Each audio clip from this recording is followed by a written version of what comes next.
welcome back to my channel. Today it is a Monday and it's actually really hot outside, but we're going to the gym. And it is leg day, which is my favorite day of all time. Even while pregnant, I'm still loving leg day. And I also have to give you guys 22-week bump date, which will be later on in this video. But yeah, we're driving to the gym. I got a snack with me right here because your girl's been getting hungry during like the middle of her workouts, which isn't ideal. So we're gonna get to the gym, snack, and legs. Yay. Oh my gosh.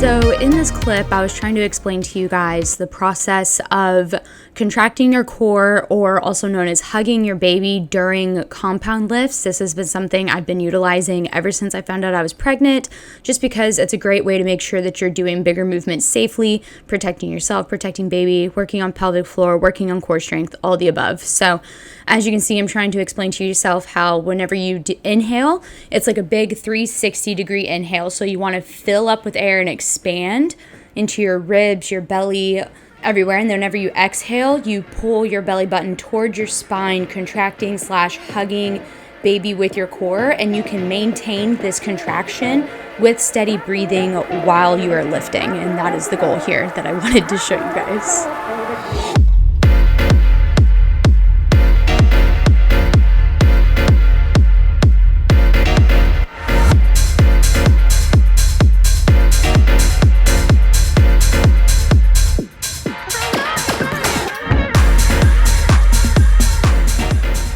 I was going through the same process here with my dumbbell RDLs. So the main difference with these is that I have to have a wider stance to make room for baby as I hinge at my hips. But the breathing with the inhaling and expanding and exhaling and contracting and pulling your belly button in remains the same. The goal is to keep your core engaged, baby protected throughout the entire range of motion in every rep and set.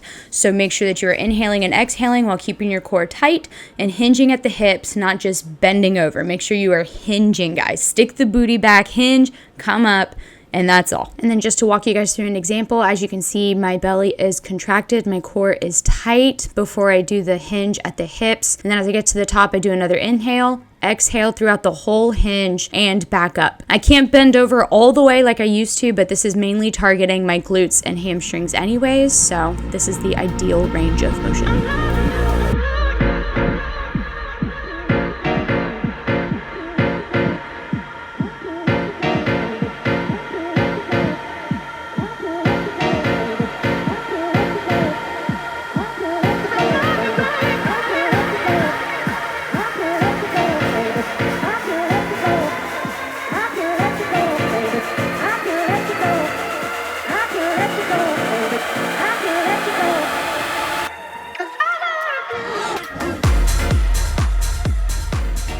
Hello you guys, it has been a couple of days since we had this leg day, and I told you guys that 22-week bump date was going to be at the end of this vlog, and I figured I'm about 23 and a half weeks now, so I'm just going to go ahead and give you some of week 22 and some of week 23 bump date. So when I get back on track, it's just easier for me because I've been playing catch up for the last like 4 bump date videos.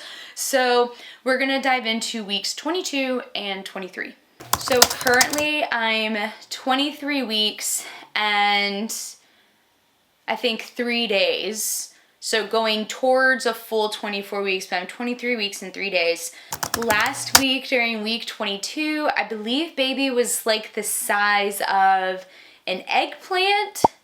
I think she was the size of a Maltese puppy, which is, I don't know, you guys, it's weird. So I have the like baby app that's like a very generic baby app, and it tells me like the fruit size, the animal size, and a sweet size. And so it said she was the size of a fruit pie for weeks 22 to 24, the size of a Maltese puppy from weeks 22 to 24, and an eggplant. So that was what one app says. And then The other app, the What to Expecting app, said that in week 22, let me pull it up for you guys because I don't want to be wrong about this, but the What to Expect app has a way more like cuter sense of how big baby is. So for fruit, she's about the size of a papaya, which I don't think a papaya and an eggplant are the same. And then for TV props, she's the size of the Wonka Scrumdiddlyumptious bar, which I thought was awesome. And she is also the size of a large rocket popsicle. So like those popsicles you would like run after from the ice cream truck back in the day. She's the size of that. And then as of week 23, the baby app I have still says she's a Maltese puppy or an eggplant for another 2 weeks, so not fun. But the What to Expect app says that she's the size of a carrot, she's the size of a Furby. Like, do you guys remember Furbies? So crazy. She's the size of a Furby or an American football, which I don't remember an American football being the same size as a Furby. Like, I feel like a Furby's like this big and a football's like this big. So I don't know, but that's roughly her size range right now. How am I feeling? So for weeks 22 and 23, I have been feeling really tired, which I believe I mentioned that in my last bump date video.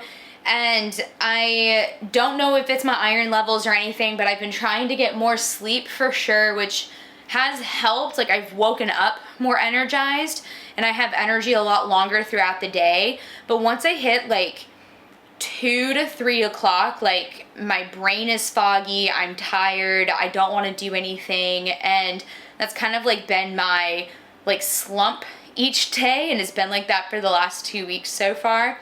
I've also been super emotional lately, which like isn't, I feel like before I was pregnant, I'm a highly emotional person anyways, but since being pregnant, I feel like they've just been more easily sparked, you know? And so like I've had moments where I'm just like crying because I'm so happy, or I'm crying because I saw something that I have no reason to cry about. It's usually videos I see, or Wade and I are watching Yellowstone, and we're on season 3 right now, and the relationship between Beth and Rip, like, it makes me cry all the time when they have a sweet moment together. So stuff like that is getting to me. Baby girl's furniture is like flying in. That's making me like super emotional because, oh my gosh, like this is really happening. And yeah, I just feel like I've been really in my feels lately. And you know, I don't want to say it's just pregnancy. I really think it's just that's who I am as a person, and maybe pregnancy has like heightened these emotions, but that's what's been going on with how I'm feeling. So I also just read on the What to Expect app that your mind being fuzzy is your brain on progesterone. So that makes a lot of sense on why I've been having so much brain fog these last few days. I didn't read on how to like help with that, but I think I'm gonna try reading more in the mornings and at night. Maybe do like a little bit more like cognitive, like stimulating games or something, just to kind of like keep my brain active and okay. Because really throughout the day, you guys, like if I'm not at the gym, and if I'm not running errands, like I'm on my computer, I'm on my phone, I'm editing, I'm creating content, I'm working with coaching, like I'm constantly doing something on a screen, and I feel like that could also be like enhancing my brain fog or tiredness that I've been feeling. So I'm gonna try and just be more aware of how much time I'm spending on a screen, and hopefully that helps with how I've been feeling also. Energy levels, I feel like in the gym, my energy's pretty good. I've been training like normal, like I'm squatting, I'm deadlifting, I'm still doing decently weighted like dumbbell movements. My energy's good in the gym for the last couple weeks. Granted, I've only trained maybe 4 times each week, and I wish it could be more, but honestly, you guys, like I hit the 4-day mark, and I'm like fine with 2 rest days back to back these days. Like it just, if I don't feel like going, I just don't go, which isn't like me. I feel like I'm normally one to preach like discipline, and I'm one to preach like if you're just feeling like lazy, get to the gym. And a lot of the times I'm feeling just like too lazy to do anything, and I don't know if I'm excusing myself because I'm pregnant and if that's hindering me, or if it's really me listening to my body because I'm growing a life and I need to rest. I haven't decided because I don't really know.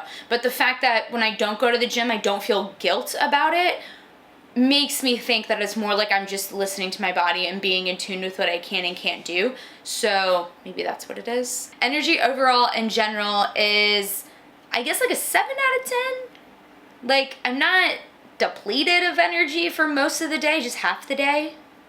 I don't know, you guys. I've also, big aspect that I think has changed my energy is that I've ran out of coffee the last 2 weeks. So weeks 22 and 23 have been rough. I have had either decaf first thing in the morning, which probably is why I'm like kind of crashing at the middle of the day, or I have like one espresso shot and then that's it. And I'm just, your girl still needs her caffeine even when she's pregnant. So I think that that's also playing a role. So I'm gonna order more Nespresso pods this week just to see if that'll perk me up a bit. But overall, I would say a solid 7 out of 10 on energy. Cravings. Okay, so I actually had some strange cravings this time, you guys. So in weeks 22 and 23, I was craving, so week 22, I had a continuation of craving chocolatey things, which doesn't seem abnormal. It seems pretty normal, but that increased. And then in week 23, you guys, I posted this on my Instagram, but I had a new pregnancy craving unlocked.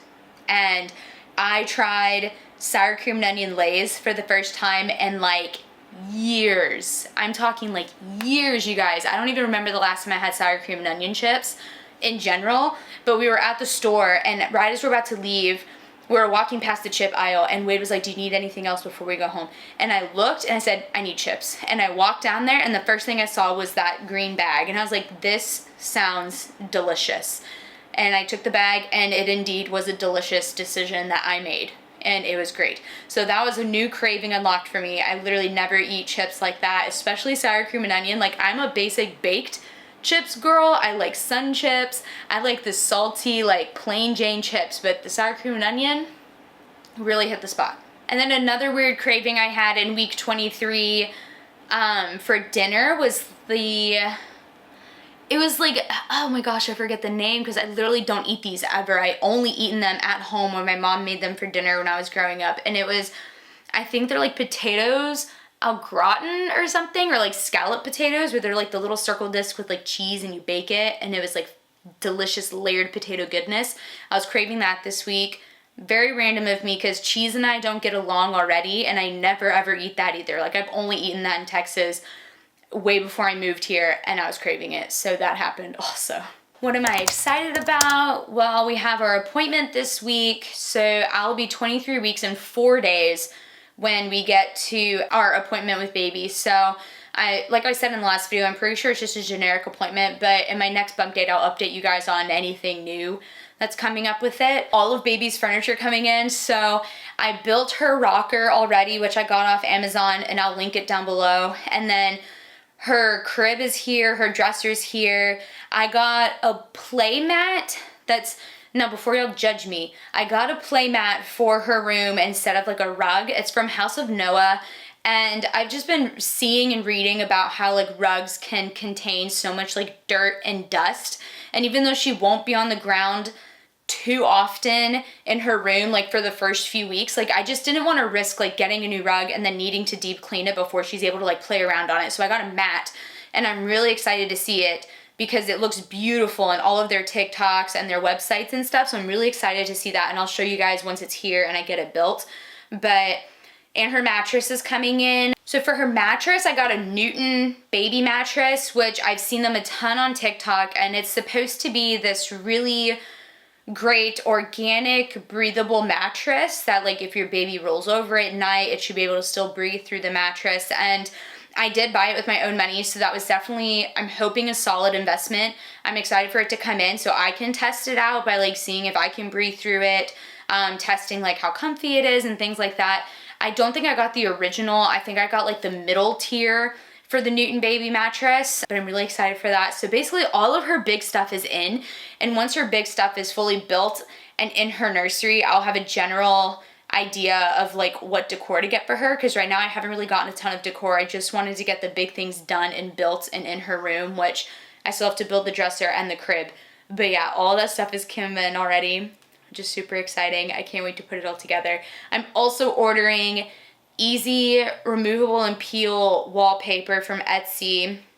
to put in her room as like one statement wall. So I still have to order that to kind of tie it all together. But so far everything's looking great and it's awesome. What has been hard the last 2 weeks? So I think I talked about this a bit in week 21 bump date, but still just the whole feeling the roller coaster of emotions for no reason, like just being triggered in so many different ways to feel certain ways that I'm just like unaware and unable to control is just still so new to me. Baby girl is just getting bigger and she's moving more, and it's like, it's exciting, but it's also like just, it's crazy that there's only 17 weeks left. Like I just feel like time in general is just flying by, and maybe I'm getting like sad about it because I'm like, oh my gosh, like my first pregnancy is like well over halfway. I'm almost to the end, and then she's gonna be here, and I just, like, if the pregnancy has flown by, what if her baby years fly by? What if it's just a blank? And you know, like that's just so like bittersweet, I feel, because I want this to take longer. Like I want this to last longer, like all of it. Like I want pregnancy to last longer. I want her to be tiny for so long, and I know they're not because they grow fast, and maybe I'm just having like subconscious sadness and fear over that of just how fast everything is going. And I've really noticed that I have the hardest time also being present, I think, with life changes like this. So it really hit me the other day that like I don't think I celebrate milestones in my life long enough or like deeply enough. Like I don't let myself really feel them. I kind of just, I feel like I treat it as like, oh, check it off the list of like, wow, that's cool, I accomplished that, check it off kind of thing. And like for example, like my dad was on the phone with me, and he's always one to tell me like all the great things I've done. I feel like as a parent, like you're always so much more aware of the great things your kids do, and you keep like a genuine like heartfelt checklist of it, 'cause you're like, wow, like my kid does amazing things. And he always reminds me of like the stuff I did in high school. Like my high school soccer team was really good. We were state semifinals. I made like, I made some like top team in Texas. Got to play with all these other like highly ranked high school athletes when I was a senior in high school, which apparently is a big deal, and I just didn't think anything of it. I was like, oh, it's just a tournament. Some of my friends are gonna be there. This is kind of cool.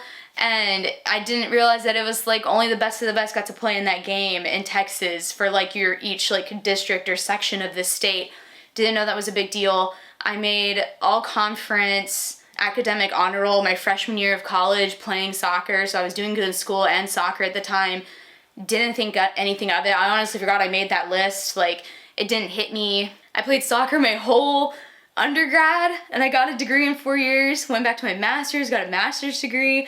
I moved states, like I got married, I'm pregnant, like all of these chemically altering memories that I feel like I should really soak up and enjoy and like be proud of. I guess for some reason I just don't think I celebrate them enough. And I don't know if it's like if I don't give myself enough credit, or if I just think it's normal, like everybody does these things, or what it is. But that's really hit me this week on like, and it's been really hard for me to like wrap my mind around, because then I think, well, what if this pregnancy's flying by because I just think it's like it's just part of life and people do this, and I just don't give it the value that it deserves because it's a big deal. Like I'm growing a baby and I'm gonna be a mom, and I just don't think I give myself like enough credit for it, you know? And I don't want to get emotional on YouTube. Like this is not what I want to do, so I'm gonna keep it together. And I guess I'm just feeling compelled to talk about this because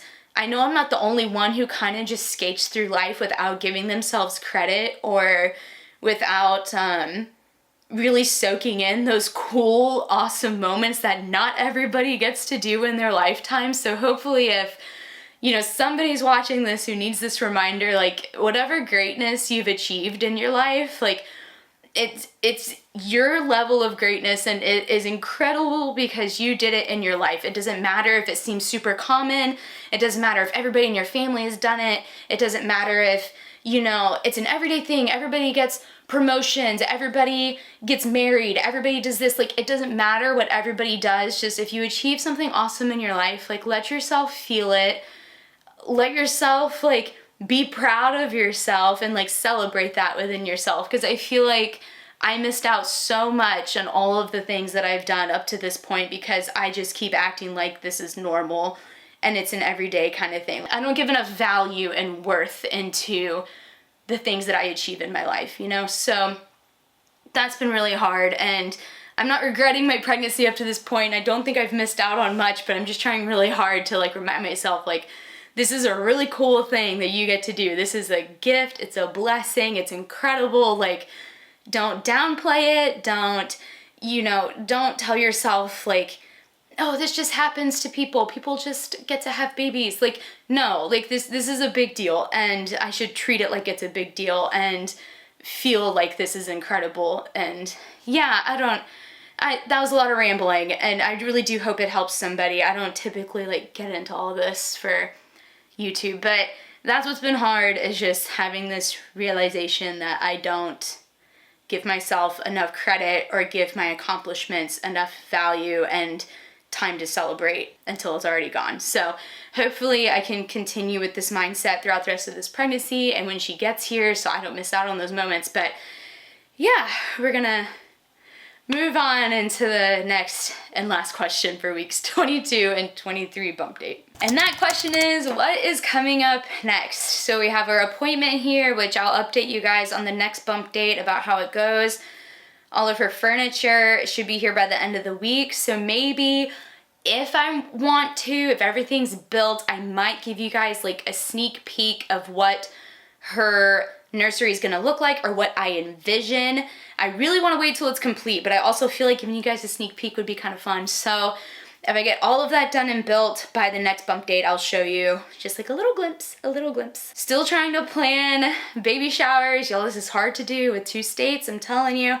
The one in Florida is set in stone for August. We're gonna combine my birthday with baby showers, so that's easy. It's just getting to Texas and figuring out, like, when I can get there, when do I stop traveling, because I think I can make it to July. But after that, like, I don't wanna go anywhere. I wanna stay home and just chill and rest, but planning baby showers and just, like, enjoying things that I can still do, that I have time to do, that I'm able to do. Like, I don't know what's gonna happen when she gets here and how much of my life she's truly gonna consume. I'm assuming even if she's an easy baby, she'll still consume all of my life because I'm just so excited for her to be here. But yeah, just a lot of things up in the air for what's coming next. I don't really know, but I hope you guys enjoyed this bump date. Hope you guys loved the leg day. Hope you love little tips that I threw in there as well. If you guys have any questions about working out while pregnant, or if you have any questions about, like, what I got for the nursery and things like that, comment down below. Make sure you guys like this video so I know you guys got through my somewhat emotional rambling. And I really do hope it helps somebody. So if it did help you, please let me know if you want to. If you don't, it's okay. And subscribe so you don't miss any more bump dates or fun pregnancy adventures that we have going on. I will catch you guys next time.